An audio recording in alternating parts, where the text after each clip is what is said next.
Mga kainday, ito po yung mga gagamitin natin sa pagtatahi ng sapatos.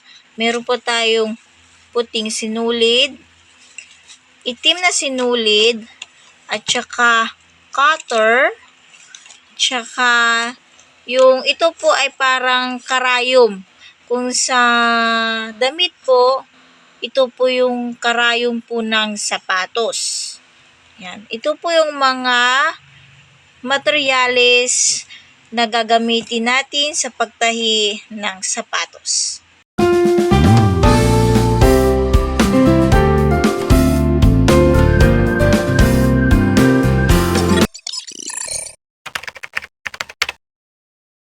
So mga kainday, magsisimula na po ang aking asawa magtahi ng sapatos. Yung gagamitin po nating sinulid po ay kulay puti. Kasi po yung kulay puti po yung sa gilid po ng sapatos. Pag kulay itim po yan, yung sa gilid ng sapatos po, yung tinutusok po ng asawa ko po, yan po yung tinatahi niya. Pag kulay itim po yung sa gilid niyan, ay kulay itim din po na sinulid ang ating gagamitin. So ngayon po, ang gagamitin natin ay kulay puti. Yung sapatos na po ito ay pinatahi po nung kaibigan kong parents po dun sa school na gagamitin po kasi po nung anak niya sa Christmas party. So, pinarush ko po sa asawa ko po yan kahit na gabi na po, ginawa po niya kasi sabi ko po ay gagamitin po sa 15.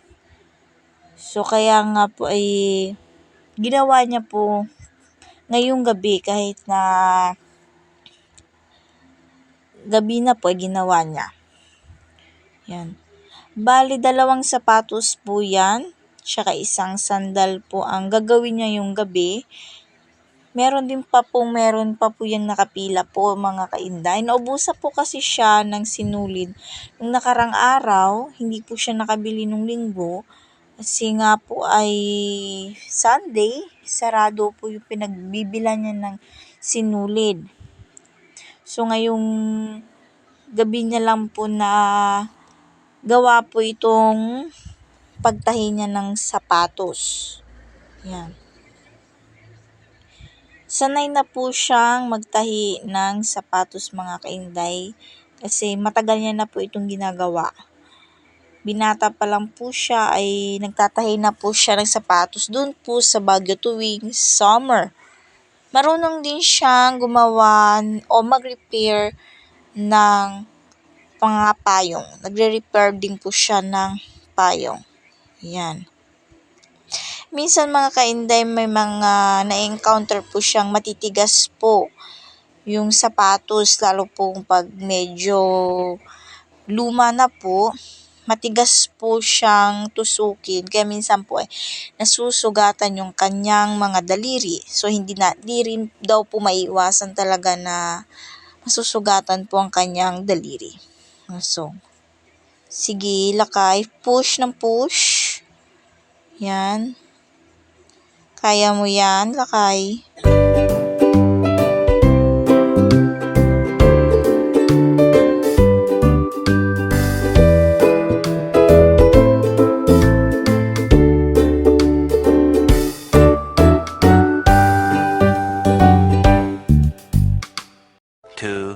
Years later. So mga kainday, tapos na po nilakay yung isang sapatos po. Yung 2 sapatos na kulay white na po yan ay tapos na po nilakay yan. So magtatahi na po ng panibago si lakay ng sapatos.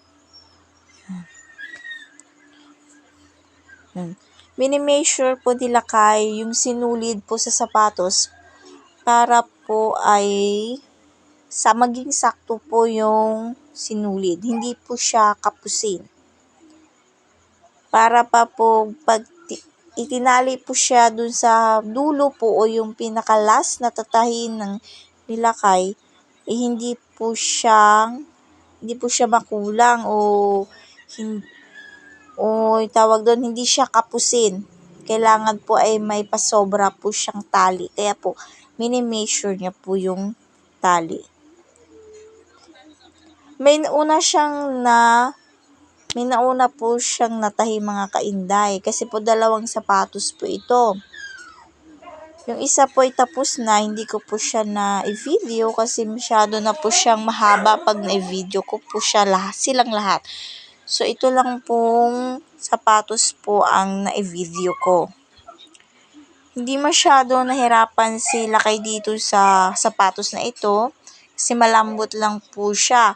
Kasi bagong bili po kasi yung sapatos.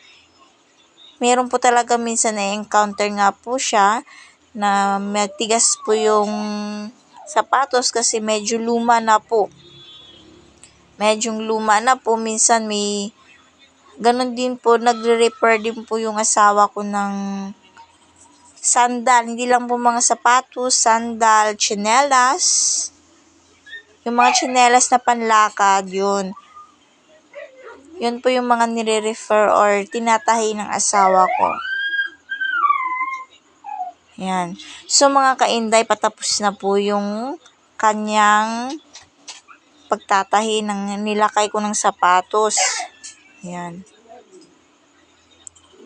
Malapit na mga kainday. Mabilis lang po mga kainday kasi maliit lang po siyang sapatos. Depende po kasi yan sa laki ng sapatos. Ito po kasi maliit lang sa sapatos. Siguro ng mga 15 minutes niya lang po isang pares ang kanyang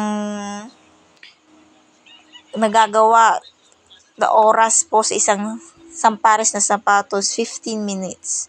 Depende po sa laki mga kainday. Pag malaki po yung sapatos, syempre, medyo matatagal lang kasi malaki po siya. Tapos, lalo lang kung medyo matigas pa po yung sapatos na tatayin, talaga pong patagal po siyang gawin. Yan. Tinatali na po ni Lakay ng maayos. Yan. Kailangan po dito ng lakas para mailak po ng maayos po yung sinulid. Yan. Yan. So, kailangan po natin ng cutter. Ito po yung purpose ng cutter. Na ipanghiwa po o pangputol ng sinulid. Also, tapos na mga kainday, yung dalawang paris ng sapatos. Yan. Quality po yan mga kainday. Yan. Subok na po yung quality na pagtatahi ng aking asawa. Ilang beses na po kasi sila nagpatahi sa amin. Thank you for watching mga kainday and see you to my next videos.